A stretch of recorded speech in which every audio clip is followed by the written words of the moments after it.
So take a look at this picture and check out what's going on here.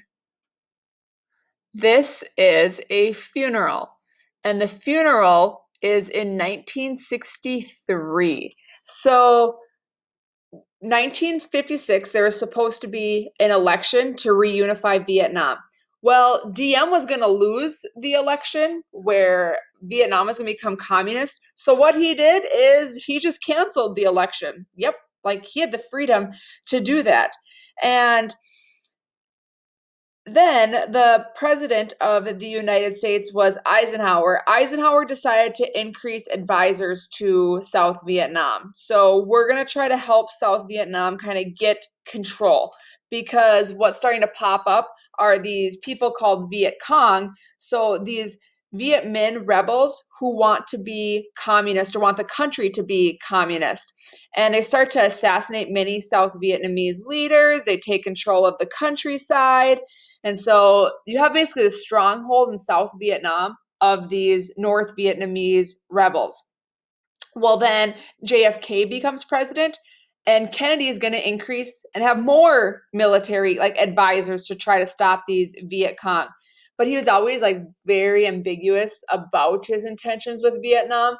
You'll see there's a video where he's interviewed by Walter Cronkite and see if you can discern what he really means. You can just see really like how ambiguous, how vague he was when you watch that interview.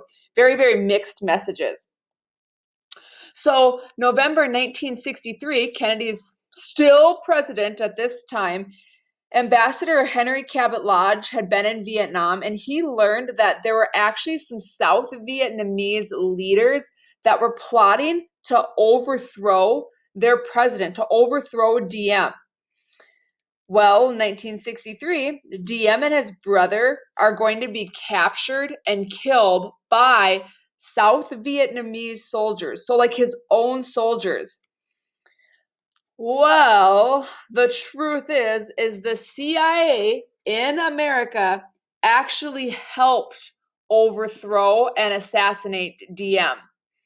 And you can see a quote here by JFK. JFK says, "I feel that we must bear a good deal of responsibility for it because we were involved in that overthrow and assassination because we wanted him gone as well.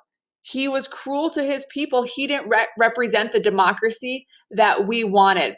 And then after Diem dies, there's going to be different military governments. It's not going to be very successful. Also, November 1963, JFK is going to be assassinated. So Lyndon B. Johnson was his vice president, and LBJ is going to be the next president. And 1964 was a super critical year in Vietnam. Johnson had gone to Congress and asked for this authority, saying that the USS Maddox, so one of our ships, had been attacked by North Vietnamese torpedo boats in what's called the Gulf of Tonkin. So here you can see, here's Vietnam, here's the Gulf of Tonkin.